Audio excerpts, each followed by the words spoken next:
কিভাবে আল্লাহ রাব্বুল আলামিন সাইয়্যিদনা আদম আলাইহিস সালামকে বানালেন।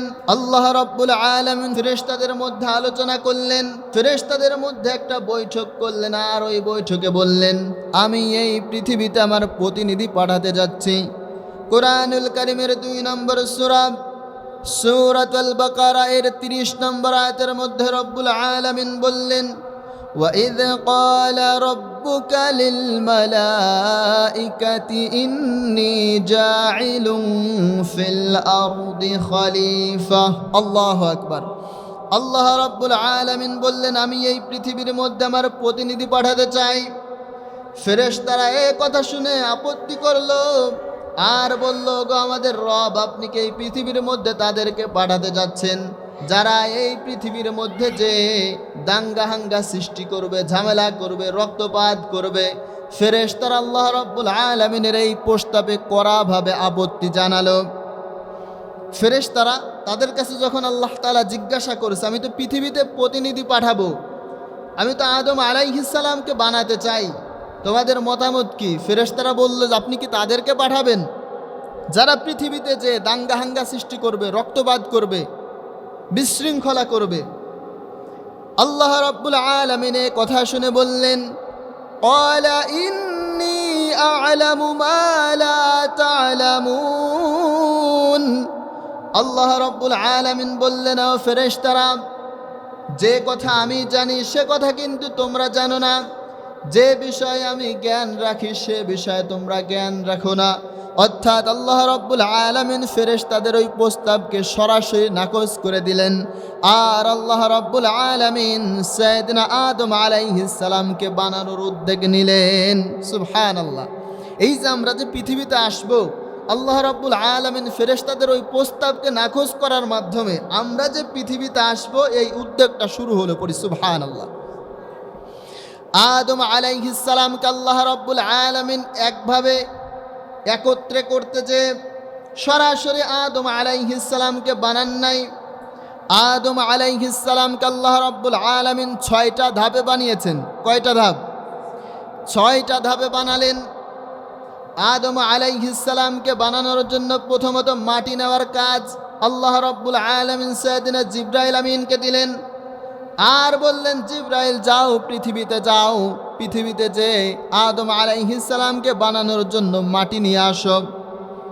সাইয়েদনা জিবরাইল আমিন যখন দুনিয়াতে আসছে মাটি নেওয়ার জন্য, মাটি থেকে যখন তিনি মাটি সংগ্রহ করবেন, মাটি তখন আল্লাহ রাব্বুল আলামিনের আশ্রয় চাইলেন আর বললেন, ও জিবরাইল, আমার শরীর থেকে তুমি অঙ্গহানি করিও না। সাইয়েদনা জিবরাইল আমিন যখন দেখলেন মাটি আল্লাহর আশ্রয় চায়, সাইয়েদনা জিবরাইল আমিন সাথে সাথে চলে গেলেন আল্লাহ রাব্বুল আলামিনকে যেয়ে বললেন, মাটি আপনার সাহায্য চায়, আপনার আশ্রয় চায়, এই কথা শুনে আমি ফেরত এসেছি। আল্লাহ রাব্বুল আলামিন পাঠালেন সাইয়েদনা মিকাইল আলাইহিস সালামকে। মিকাইল আলাইহিস সালাম যখন দুনিয়ায় আসলেন, মাটি সেম কথা বলল। এরপরে পাঠালেন ইসরাফিল আলাইহিস সালামকে, তখনও মাটি সেম কথা বলল। এরপরে পাঠালেন সাইয়েদনা মালাকুল মাউত আজরাইল আলাইহিস সালামকে। আজরাইল আলাইহিস সালাম যখন মাটি নিতে আসলো, মাটি তখনও সেম কথা বলল, আমি আল্লাহর সাহায্য চাই। কিন্তু আপনারা জানেন সাইয়েদনা মালাকুল মাউত তিনি তো আর সাধারণ ফেরেশতাদের মতো না, কঠোর হৃদয়ের তিনি। মাটি যখন এই কথা বলল, আমি আল্লাহর সাহায্য চাই, সাইয়েদনা মালাকুল মাউত বললেন, তোমরা যে আল্লাহর সাহায্য চাও ওই আল্লাহই আমাকে পাঠিয়েছেন। সুবহানাল্লাহ। অন্যান্য ফেরেশতারা যখন শুনছে যে আল্লাহর সাহায্য চাই, অন্তরের মধ্যে মায়া হয়েছে আর চলে গেছে। কিন্তু মালাকুল মাউত পরবর্তীতে আল্লাহ রাব্বুল আলামিন যাকে মানুষের রূহ কবজ করার দায়িত্ব দিবেন, উনি যখন শুনছে যে মাটি আল্লাহর সাহায্য চায়, বলতেছে যে আল্লাহর সাহায্য চায় ওই আল্লাহই পাঠাইছে, সাহায্য চায় কোনো লাভ নাই। এত কঠোর তিনি, সন্তানদের সামনে থেকে মায়ের রূহ কবজ করে নিয়ে যাচ্ছে।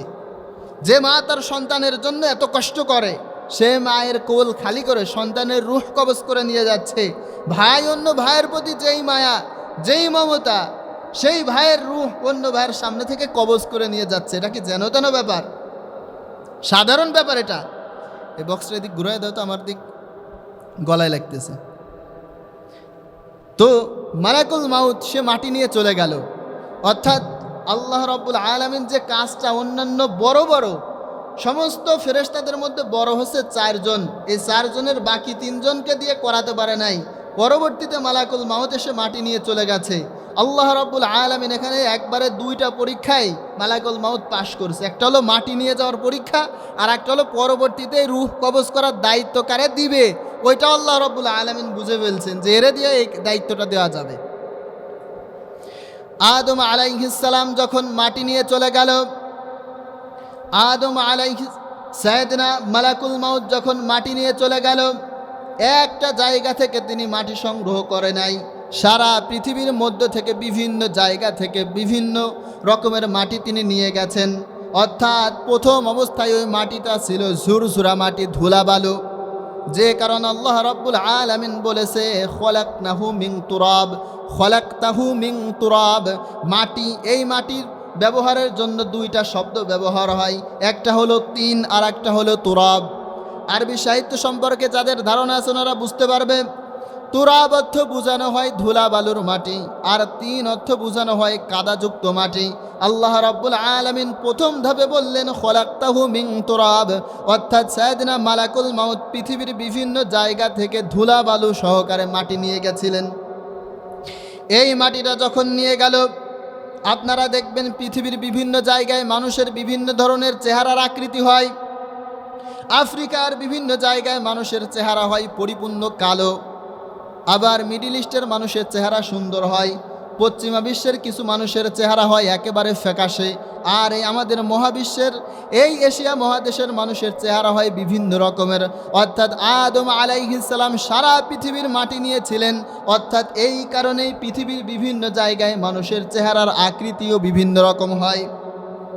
তিনি যখন এই ধুলাযুক্ত মাটি নিয়ে গেলেন, এটা ছিল মানুষ বানানোর, এটা ছিল সাইয়েদনা আদম আলাইহিস সালামের তৈরির প্রথম ধাপ। এরপরে দ্বিতীয় ধাপ হল আল্লাহ রাব্বুল আলামিন এই মাটিটাকে কাদা মাটি বানালেন। এই মাটিটা, এই ধুলা বালুর মাটিটাকে সংমিশ্রণ ঘটালেন। আল্লাহ রাব্বুল আলামিন কুরআনুল কারীমের 23 নম্বর সূরা সূরাতুল মুমিনুনের 12 নম্বর আয়াতের মধ্যে সেই কথা বলেছেন, ওয়ালাকাদ খলাকনাল ইনসানা মিন সুলালাতিন মিন তিন। আল্লাহু আকবার। আল্লাহ রাব্বুল আলামিন বললেন, আমি মানুষকে সৃষ্টি করেছি কাদা মাটির নির্যাস থেকে। অর্থাৎ প্রথম অবস্থায় যে মাটি নিয়েছিল ধুলাবালুর মাটি, ওইটাকে আল্লাহ রাব্বুল আলামিন পরবর্তী ধাপে কাদা মাটি বানালেন। এরপরে তৃতীয় ধাপে আল্লাহ রাব্বুল আলামিন ওই কাদা মাটিকে আরও সংযুক্ত করলেন। ওই যে আপনারা দেখছেন ইট বানানোর আগে ওই মাটিটাকে একেবারে মাখায়া ফেলে। আল্লাহ রাব্বুল আলামিন এ ব্যাপারে বলছে হামাইম মাসনুন। পরবর্তীতে ওই কাদা মাটিকে আমি আরও বেশি সংবেদনশীল করলাম, যেটা আল্লাহ রাব্বুল আলামিন বলছে যে পচে যে গন্ধ হয়ে গেল, অর্থাৎ গন্ধযুক্ত মাটিতে রূপান্তরিত হলো। এটা ছিল তৃতীয় ধাপ। চতুর্থ ধাপে আল্লাহ রাব্বুল আলামিন বলেছে মিন সলসলিন কাল ফাখার। আমি আদম আলাইহিস সালামের এই স্ট্রাকচার বানানোর জন্য যে কাজ শুরু করলাম, এই স্ট্রাকচার বানায় আল্লাহ রাব্বুল আলামিন সাইয়েদনা আদম আলাইহিস সালামকে শুকানোর জন্য রেখে দিলেন। হাত পা সব কিছু পরিপূর্ণটা সেট করে শুকানোর জন্য রেখে দিলেন। মুফাসসির কেরাম বলে যে এই শুকানোর জন্য রেখে দিয়েছিলেন 40,000 বছর। কত বছর? 40,000 বছর শুকানোর জন্য সাইয়েদনা আদম আলাইহিস সালামকে রেখে দিলেন। তো এবার যখন সাইয়েদনা আদম আলাইহিস সালামকে শুকানোর জন্য রেখে দিছে, সমস্ত ফেরেশতারা দেখে আর ভাবে যে কি বানাইল এটা আল্লাহ। কিন্তু আজাজিল, ইবলিস শয়তান যেটা, ও একদিন নাক দিয়ে ঢুকছে। তখন আল্লাহ রাব্বুল আলামিন এটার মধ্যে আদম আলাইহিস সালামের ওই স্ট্রাকচারের মধ্যে রূহ ফুঁকে দেন নাই। উনি ভিতরে ঢুকলেন, ইবলিস ভিতরে ঢুকে পরিপূর্ণ দেখে আসলেন ঘুরে ফিরে, ভিতরে তো কিছুই নাই, শুধুমাত্র একটা ঠুনকো স্ট্রাকচার তৈরি হয়েছে। তো ভিতরে দেখে এসে সমস্ত ফেরেশতাদের বললেন, যাহারে তোমরা যেটা দেখে ভয় পাইছে, ভিতরে তো কিছু নাই। অর্থাৎ অন্যান্য ফেরেশতারা ভাবছে যে ভিতরে কিছু একটা আছে, শোয়া যে রাখছে, কিন্তু সে ঘুরে আসলো এবং আল বিদায়া নেহার মধ্যে আছে যে সে ওই আদম আলাইহিস সালামের ওই শরীরটার উপরে থুথু নিক্ষেপ করছিল। নাউজুবিল্লাহ। তো ঘুরে যখন আসলো, আসার পরে সে এসে বলল যে এটার মধ্যে তেমন কিছু নাই, ভিতরে একেবারে খালি। তারপর আল্লাহ রাব্বুল আলামিন সাইয়েদনা আদম আলাইহিস সালামের মুখের এই অভাবটা তৈরি করলেন। কোরআনের মধ্যে আছে ফাইদা সাওয়াইতুহু, সূরাতুল হিজরের 29 নম্বর আয়াতের মধ্যে আল্লাহ রাব্বুল আলামিন সাইয়েদনা আদম আলাইহিস সালামের এই মুখমণ্ডলটা তৈরি করলেন। এরপর ষষ্ঠ ধাপে আল্লাহ রাব্বুল আলামিন বলে ওয়া নাফাখতু ফীহি মির রূহিহি, আল্লাহ তাআলা আদম আলাইহিস সালামের পরিপূর্ণ স্ট্রাকচার হওয়ার পরে তার মুখের ভিতর, তার শরীরের ভিতরে রূহ ফুঁকে দিলেন। আর রূহ ফুঁকে দিয়েছিল নাক দিয়ে। নাক দিয়ে রূহ ফুঁকে দেওয়ার ফলে আপনারা দেখবেন নাকের মধ্যে কিছু ঢুকলে মানুষ হাসি দেয়, হাসি দেয় না? এই হাসি দেওয়ার সাথে সাথে লক্ষ লক্ষ, বর্তমান বিজ্ঞান বলতেছে লক্ষ লক্ষ জীবাণু শরীর থেকে বের হয় হাসি দেওয়ার ফলে। আর আদম আলাইহিস সালামের নাক দিয়ে যখন রূহ ফুঁকে দেওয়া হয়েছিল, উনি সর্বপ্রথম হাসি দিয়ে বলেছিলেন আলহামদুলিল্লাহ। এজন্য আমরা হাসি দিলে কি বলি? আলহামদুলিল্লাহ বলেন তো সবাই। যদি কারো আলহামদুলিল্লাহ বলতে শোনেন তাহলে বলবেন ইয়ারহামুকাল্লাহ। আর আলহামদুলিল্লাহ বলবেন জোরে। হাসি দেওয়ার সাথে সাথে আলহামদুলিল্লাহ কিভাবে বলবেন? মনে মনে না, জোরে বলবেন আলহামদুলিল্লাহ। তাহলে আদম আলাইহিস সালামের পরিপূর্ণ স্ট্রাকচারটা তৈরি হয়েছে না? প্রথম থেকে যারা শুনছেন, কাদামাটি দুনিয়া থেকে নিয়ে গেল, এরপরে 6টা ধাপে আদম আলাইহিস সালামকে আল্লাহ রাব্বুল আলামিন তৈরি করলেন। এবার তার শরীরের মধ্যে রূহ ফুঁকে দিলেন। এবার তিনি একজন মানুষ। এবার কি মানুষ? এবার এই যে কার্যক্রমটা, এই কার্যক্রমটা হয়েছে কোথায় কেউ বলতে পারবেন? জান্নাতের ভিতরে। কোথায়? আরে বাপের বাড়ি জান্নাত, কোন জায়গায়? জান্নাত। কেউ যদি আপনার কাছে জিজ্ঞাসা করে এই তোমার বাড়ি কোন জায়গা, তোমার বাবার বাড়ি কোন জায়গা, আপনি যদি বলেন চরমাকসামি, আর যদি জিজ্ঞাসা করে তোমার বাড়ি কোন জায়গা, আপনি যদি কোন কিশোরগঞ্জ, এটা হইল? হ্যাঁ, বাপের বাড়ি যেখানে আমার বাড়িও সেইখানে। তো বাপের বাড়ি হলো জান্নাত। কোথায়? জান্নাত। এবার আপনার বাড়ি যদি হয় দোজখের মধ্যে, তাহলে হইল? এজন্য শক্তি নিয়ে পুরুষ মানুষের মতো বলতে হবে বাপের বাড়ি কোথায়? এ সৃষ্টি করলেন কোথায়? জান্নাতে। তো আমাদের সময় কিন্তু এখনো অনেকক্ষণ আছে, আমরা কিছু আয়াত নিয়ে কথা বলা শুরু করবো। এবার আদম আলাইহিস সালামকে আল্লাহ রাব্বুল আলামিন সৃষ্টি করলেন। আল্লাহ রাব্বুল আলামিন বললেন ওয়ালাকাদ খলাকনাকুম, আর আমি আদমকে সৃষ্টি করলাম। সুম্মা সাওয়ারনাকুম, সৃষ্টি করার পরে তার একটা চেহারা দিলাম, আমি তার একটা আকৃতি দিলাম। সুম্মা কুলনা লিল মালাইকাতি ইসজুদ, আর আমি সমস্ত ফেরেশতাদেরকে বললাম সেজদা করো, লি আদম, এই আদমকে সেজদা করো। ফাসাজাদু, সমস্ত ফেরেশতারা, এই জান্নাতের মধ্যে যত ফেরেশতা ছিল সব ফেরেশতারা সেজদা করলো, আদম আলাইহিস সালামকে সেজদা দিল। ইল্লা ইবলিস, শুধুমাত্র ইবলিস সেজদা দিল না। লাম ইয়াকুম মিনাস সাজিদিন, সে সেজদাকারীদের অন্তর্ভুক্ত হলো না। আল্লাহু আকবার। আল্লাহ তাআলা সৃষ্টি করে বললেন যে সেজদা করো, সবাই সেজদা দিয়েছে, দেয় নাই কে? ইবলিস যখন সেজদা দিল না, আল্লাহ রাব্বুল আলামিন তখন জিজ্ঞাসা করলেন ক্বালা মা মানাআকা আল্লা তাসজুদা ইয আমারতুক। আল্লাহ রাব্বুল আলামিন বললেন ও ইবলিস, সব ফেরেশতারা সেজদা দিল, সবাই সেজদা দিল, তুই কেন সেজদা দিলি না? ইবলিস তখন বলল ক্বালা আনা খায়রুম মিন, ও আমার রব, তুমি যে তাকে সেজদা দিতে বলো তাকে আমি কি করে সেজদা দেই? ক্বালা আনা খায়রুম মিন, আমি তো তার চেয়ে উত্তম, তার চেয়ে উত্তম আমি, তার চেয়ে ভালো আমি, তার চেয়ে শ্রেষ্ঠ আমি। খয়ের অর্থ বোঝানো হয় উত্তম, শ্রেষ্ঠ, ভালো, উৎকৃষ্ট বোঝানো হয়। ইবলিস তখন বলল তারা আমি কি করে সেজদা দেই, আমি তো তার চেয়ে উত্তম। খলাকতানি মিন নার, কেননা আমাকে সৃষ্টি করা হয়েছে আগুন থেকে। ওয়া খলাকতাহু মিন তিন, আর তাকে সৃষ্টি করা হয়েছে মাটি থেকে। অর্থাৎ ইবলিস বুঝাতে চাইলো আগুন হলো মাটির চেয়ে শ্রেষ্ঠ। আমারে সৃষ্টি করা হয়েছে আগুন থেকে, আর তারে সৃষ্টি করা হয়েছে মাটি থেকে। আর নিজেই বলল আনা খায়রুম মিন, আমি তো তার চেয়ে উত্তম, আমি তারা কি করে সিজদা দেই? কিন্তু ইবলিস জানে না মাটি হচ্ছে আগুনের চেয়ে শ্রেষ্ঠ। আগুনের বৈশিষ্ট্য হল আগুন যখন জ্বলে ওঠে উপরের দিকে যায়, এবার উপর থেকে যদি মাটি আপনি ছেড়ে দেন তাহলে আগুন নিভে যাবে না? আগুনের কোনো অস্তিত্ব থাকবে? কোনো অস্তিত্ব থাকবে না। তো বুঝাতে চাইলে আমি তো তার চেয়ে উত্তম, আমি তারা কেমন করে সিজদা দেই? আল্লাহ রাব্বুল আলামিন এই কথাগুলো পছন্দ করলেন না। আল্লাহ তাআলা দেখলেন যে কিরে, আমি এই আদমকে এত কষ্ট করে বানালাম, এত মায়া করে, এত মমতা করে নিজ হাত দিয়ে বানালাম, এই আদমকে তুই সিজদা দিলি না। আল্লাহ তাআলা রেগে গেলেন আর বললেন, ইবলিস তুই শোন, قال فاهبط منها فما يكون لك أن تتكبر فيها فاخرج إنك من الصاغرين। আল্লাহু আকবার। রব বললেন, ইবলিস এখন এই জান্নাত থেকে বেরিয়ে যা, এই জান্নাত থেকে বেরিয়ে যা, এই জান্নাতের মধ্যে থাকতে পারবি না। ক্বালা ইন্নাকা মিনাস সাগিরিন, কেননা তুই তো ছোট লোকদের অন্তর্ভুক্ত, তুই তো ইতরদের অন্তর্ভুক্ত, তোর অন্তরটা কলুষিত হয়ে গেছে, এই জান্নাত থেকে তুই বেরিয়ে যা। আল্লাহ রাব্বুল আলামিন যখন ইবলিসকে বললেন এই জান্নাত থেকে বেরিয়ে যা, ইবলিস দেখলেন যে কি ব্যাপার, এতদিন ইবাদত করলাম, এত বছর ইবাদত করলাম, এই পৃথিবীর কোনো জায়গা নাই যেই জায়গায় সেজদা দেওয়া বাকি ছিল আমার, শুধুমাত্র আদমকে সেজদা দিলাম না, এই জন্য আল্লাহ তাআলা জান্নাত থেকে বের করে দেয় আমাকে। সে আবার বললেন, ওগো আমার রব, তুমি আমাকে জান্নাত থেকে বের করে দিবা, তোমার কাছে কিছু চাওয়া আছে আমার। সে তখন বলল, ক্বালা আনযিরনি ইলা ইয়াউমি ইউবআসুন।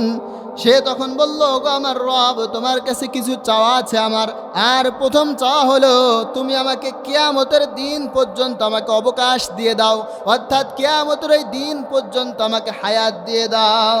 প্রথম চাওয়া কি? কিয়ামত পর্যন্ত আমাকে হায়াত দিয়ে দাও। এজন্য সারা জীবন যারা বাঁচতে চায়, বেশি দিন যারা বেঁচে থাকতে চায়, এটা হলো ইবলিসের খাসলত। এটা কার খাসলত? ইবলিসের খাসলত। দেখবেন যে যখন জীবন নাশের হুমকি আসে, যে কথা বললে, যে পথে চললে জীবন যাওয়ার হুমকি আসে, সে পথে তারা চলতে চায় না, আছে না এমন? কিন্তু নবীগণের বৈশিষ্ট্য, সাহাবাদের বৈশিষ্ট্য হচ্ছে কি, ইমানের উপর অটল থেকে, ইমানের উপর অবিচল থেকে এক সেকেন্ডও যদি বাঁচি তাহলে সেটা সার্থক, ঠিক কি না? আর ইবলিসের মতো যে কিয়ামত পর্যন্ত বেঁচে থেকে কোনো লাভ আছে? সে তখন বলল, কিয়ামত পর্যন্ত আমাকে অবকাশ দিয়ে দাও, কিয়ামতের দিন পর্যন্ত আমাকে হায়াত দিয়ে দাও। আল্লাহ রাব্বুল আলামিন বললেন, ক্বালা ইন্নাকা মিনাল মুনযিরিন। আল্লাহু আকবার। আল্লাহ তাআলা সাথে সাথে বললেন, আচ্ছা ঠিক আছে, তুই যে কিয়ামত পর্যন্ত হায়াত চাইলি, তোর আমি কিয়ামত পর্যন্ত হায়াত দিয়ে দিলাম। এরপরে ইবলিস থামল না, আল্লাহ রাব্বুল আলামিনের কাছে আরো কতগুলো চাওয়া পাওয়া রাখলেন তিনি। قال فبما أغويتني لأقعدن لهم صراطك المستقيم।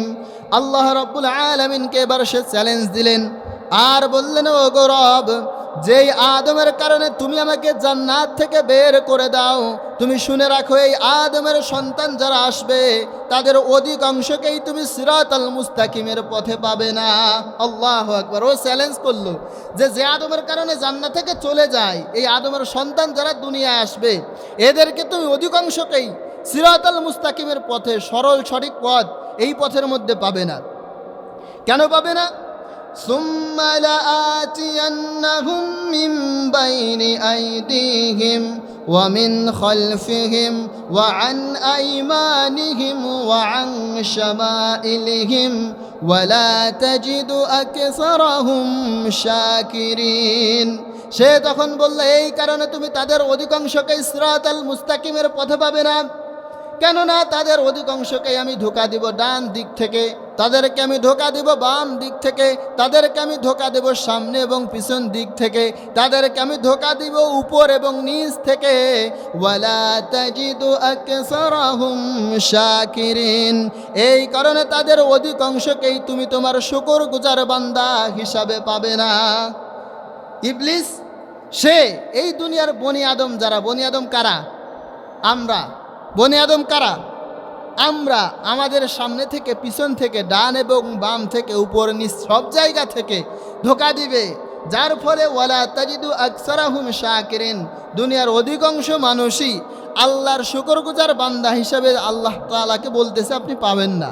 এখন বর্তমান যে চিত্র, এই চিত্র অনুযায়ী অধিকাংশ মানুষ, ইবলিসের কথা মতো অধিকাংশ মানুষই আল্লাহ রাব্বুল আলামিনের শুকরগুজার বান্দা হিসাবে আল্লাহ রাব্বুল আলামিনের সিরাতাল মুস্তাকিমের এই পথে চলে না। এটার প্রমাণ যদি আপনি দেখতে চান কিচ্ছু করা লাগবে না। এই যে আপনি জুমার নামাজে আসছেন, এরপরে আপনি আসরের নামাজে খালি আসবেন। আসরের নামাজে যদি আপনি আসেন তাহলে আর আপনার বুঝতে বাকি থাকবে না যে ইবলিস যে বলছিল অধিকাংশ মানুষকেই সিরাতাল মুস্তাকিমের পথে আর শুকরগুজার বান্দা হিসেবে পাওয়া যাবে না, তার কথা ঠিক। কারণ এখন এই মসজিদের মধ্যে যত মানুষ আমরা নামাজে আসছে, আসরের নামাজে এত মানুষ আমরা নামাজ পড়ব না, শুকরগুজার বান্দা হিসাবে প্রতিষ্ঠিত হব না, সিরাতাল মুস্তাকিমের পথে চলতে আমরা পারবো না। কথা ঠিক কিনা? সে যখন বলল আমি আপনার অধিকাংশ বান্দাকে শুকরগুজার বান্দা হিসাবে থাকতে দিব না, সিরাতাল মুস্তাকিমের ওই পথের মধ্যে চলতে দেব না, আল্লাহ রাব্বুল আলামিন বললেন তুই তো আমাকে চ্যালেঞ্জ দিলে, আর তুই শুনে রাখ, قال اخرج منها مذموما مدحورا لمن تبعك منهم لأنم منكم أجمعين। আল্লাহু আকবার। আল্লাহ তাআলা এবার ধমক দিলেন যে তুই আমারে চ্যালেঞ্জ দিস, এখান থেকে তুই বের হয়ে যা, জান্নাতের মধ্যে তুই থাকতে পারবি না। আয়াত তুই শুনে রাখ, তোর পথ যারা অনুসরণ করবে, তোর কথা যারা শুনবে, তুই যে ধোঁকা দিবি এই ধোঁকা যারা গ্রহণ করবে তাদেরকে দিয়ে আর তোকে দিয়ে লাআমলাআন্না জাহান্নামা মিনকুম আজমাইন, আমি ওই জাহান্নামটাকে পরিপূর্ণ করব। কি করবে? জাহান্নাম পরিপূর্ণ করবে। ইবলিসের ধোঁকা যারা মেনে নিবে, ইবলিসের সাঙ্গবাঙ্গ যারা হবে, ইবলিসের ভক্তি শ্রদ্ধা যারা করবে আল্লাহর পথ বাদ দিয়ে, আল্লাহ তাআলা বলে তাদেরকে দিয়ে আর তোকে দিয়ে আমি জাহান্নামটাকে পরিপূর্ণ করব। পড়ি নাউজুবিল্লাহ। তাহলে বোঝা গেল ইবলিস, এই ইবলিস আল্লাহ রাব্বুল আলামিন তাকে জান্নাত থেকে বের করে দিয়েছেন আর দুনিয়ার মানুষদেরকে ধোঁকা দেওয়ার পথ সে বেছে নিয়েছেন। এখন কথা হলো যে ইবলিস জান্নাতের মধ্যে থাকলো, আবার এই পৃথিবীর সমস্ত জায়গায় সে ইবাদত বন্দেগী করছে। ফেরেশতাদের মধ্যে সবচেয়ে বেশি ইবাদত বন্দেগী তার ছিল। প্রথম থেকে যারা আলোচনা শুনছেন, এবার কথা বুঝে থাকলে বলেন এই ইবলিসকে জান্নাত থেকে বের করে দিল কার কারণে? আদম আলাইহিস সালামের সেজদা না দেওয়ার কারণে, তাই না কথা? আদম আলাইহিস সালামকে সেজদা দিল না, এই ভুল করছে। ভুল করার পরে পাঠাইছে কোথায়? জান্নাত থেকে লাথি মেরে বের করে দিছে যে জান্নাতের মধ্যে তুই থাকতে পারবি না। আবার আর একজন ভুল করছে, একটু কথা আমরা বলি, সেটা হলো সাইয়েদনা আদম আলাইহিস সালাম। উনি জান্নাতের মধ্যে একটা ভুল করছেন, যার জন্য উনারাও জান্নাত থেকে বের করে দিছে। কিন্তু এই দুইজনের মধ্যে পার্থক্য হলো এই, ইবলিস সে ভুল করার পরে ভুল করছে, আবার এই ভুলের উপরে অটল থাকছে, অবিচল থাকছে। আর আদম আলাইহিস সালাম ভুল করছে কিন্তু ভুলের উপরে অটল থাকে নাই, অবিচল থাকে নাই। আদম আলাইহিস সালামকে আল্লাহ রাব্বুল আলামিন জান্নাতের মধ্যে থাকতে দিয়েছিলেন। ওয়া আদম উসকুন আনতা ওয়া যাওজুকাল জান্নাতা ফাকুলা মিন হাইসু শি'তুমা ওয়া লা তাকরাবা হাযিহিশ শাজারা ফাতাকুনা মিনাজ জালিমিন। আল্লাহ বললেন, ও আদম, তুমি আর তোমার স্ত্রী এই জান্নাতের মধ্যে বসবাস করো, আর এই জান্নাতের মধ্যে যা কিছু পছন্দ হয় সব গ্রহণ করো, সব কিছু খাও। ওয়ালা তাকরাবা হাযিহিশ শাজারা, শুধুমাত্র ওই নিষিদ্ধ গাছের কাছেও যেও না। ফাতাকুনা মিনাজ জালিমিন, ওই গাছটার কাছে যদি যাও তাহলে জালিমদের অন্তর্ভুক্ত হয়ে যাবে। সব কিছু গ্রহণ করতে বলছে, সব কিছু খাইতে বলছে, শুধুমাত্র ওই নিষিদ্ধ গাছটার কাছেও যেও না। জান্নাতের মধ্যে বসবাস করতে লাগলেন, সব কিছুই খায়, সব কিছুই গ্রহণ করে, কিন্তু ওই নিষিদ্ধ গাছটার কাছেও যায় না। فوسوس لهما الشيطان ليبدي لهما ما وري عنهما من سوآتهما। ইবলিস আসলো, ইবলিস এসে বলল ফাওয়াসওয়াসা লাহুমা শাইতান, শয়তান ওয়াসওয়াসা দিতে লাগলো আর বলল তোমরা কি জানো কি কারণ আল্লাহ রাব্বুল আলামিন সব কিছু খাইতে বলেছে, সব কিছু করতে বলেছে, সব কিছু গ্রহণ করতে বলেছে, কিন্তু ওই নিষিদ্ধ গাছটার কাছে যেতে নিষেধ করেছে? জানো কেন এই কারণে করেছে? তারা তখন বলল যে কি কারণ আমাদেরকে নিষেধ করেছে? ইবলিস তখন বলল এই কারণে আল্লাহ রাব্বুল আলামিন তোমাদেরকে নিষেধ করেছে। وقال ما نهاكما ربكما عن هذه الشجرة إلا أن تكونا ملكين أو تكونا من الخالدين। الله أكبر। ইবলিস তখন বললে এই কারণে তোমাকে এই নিষিদ্ধ গাছটার কাছে যেতে নিষেধ করেছে যেন তোমরা এই জান্নাতের মধ্যে চিরস্থায়ী হয়ে না যাও, আর যেন ফেরেশতা হয়ে না যাও। ভুল বুঝাইছে। ইল্লা আন তাকুনা মালাকাইনি আও তাকুনা মিনাল খালিদিন। মালাকাইন অর্থ হলো ফেরেশতা, আর খালিদিন অর্থ হলো চিরস্থায়ী। যেন এই জান্নাতের মধ্যে তোমরা চিরস্থায়ী হয়ে না যাও, আর যেন ফেরেশতা হয়ে না যাও। ভুল বুঝাইছে। কি বুঝাইছে? ভুল বুঝাইছে। এজন্য ইবলিসের যত পথ আছে সব দেখবেন উল্টা বুঝায়। কি বুঝায়? উল্টা বুঝায়। আল্লাহ রাব্বুল আলামিন সঠিক একটা পথ দিলেন অর্থনৈতিক ব্যবস্থার জন্য, সেটা হলো জাকাত ভিত্তিক, আর ইবলিস দিলে সুদ ভিত্তিক। আছে না নাই? এভাবে করে দেখবেন যত সঠিক পথ আছে এর বিপরীত যেগুলো আছে সবগুলো ইবলিসের তৈরি করা। কথা বলতে গেলে আমাদের নির্ধারিত সময়ের চেয়ে বেশি হয়ে যাবে। যে কথা আমরা বলছিলাম, আদম আর হাওয়া ইবলিসের এই ধোকায় প্ররোচিত হয়েছে, ফলে তাদের শরীর থেকে পোশাক খুলে গেছে। এই যে সূরাতুল আরাফ যেখান থেকে আমরা তেলাওয়াত করছি, এইখান থেকেই আল্লাহ রাব্বুল আলামিন আলোচনা করেছে। আপনারা যে কেউ সূরাতুল আরাফের 11 নম্বর আয়াত থেকে খুলে দেখলে এই কথাগুলো পাবেন। জান্নাত থেকে তাদেরকে বের করে দিল, জান্নাতের পোশাক খুলে গেলে দুনিয়ায় পাঠালেন। একজনকে পাঠালেন শ্রীলঙ্কার মধ্যে, পৃথিবীর 2 স্থানে 2 জনকে পাঠালেন। ফলে তারা একসময় যা মিলিত হলো এবং আল্লাহ রাব্বুল আলামিনের কাছে দোয়া করতে থাকলেন, রব্বানা যালামনা আনফুসানা ওয়া ইল্লাম তাগফির লানা ওয়া তারহামনা লানাকুনান্না মিনাল খাসিরিন। এই যে দোয়াটা আমরাও পড়ি, এটা ছিল আদম আলাইহিস সালামের কথা। তিনি আল্লাহর কাছে বলছিলেন, ক্বালা, তিনি বললেন, রব্বানা, হে আমাদের রব, যালামনা, আমরা জুলুম করেছি, আনফুসানা, নিজেদের নফসের উপরে, ওয়া ইল্লাম তাগফির লানা, আপনি যদি এখন ক্ষমা না করেন, ওয়া তারহামনা, আপনি যদি রহম না করেন, লানাকুনান্না মিনাল খাসিরিন, তাহলে তো আমরা ক্ষতিগ্রস্তদের অন্তর্ভুক্ত হয়ে যাব।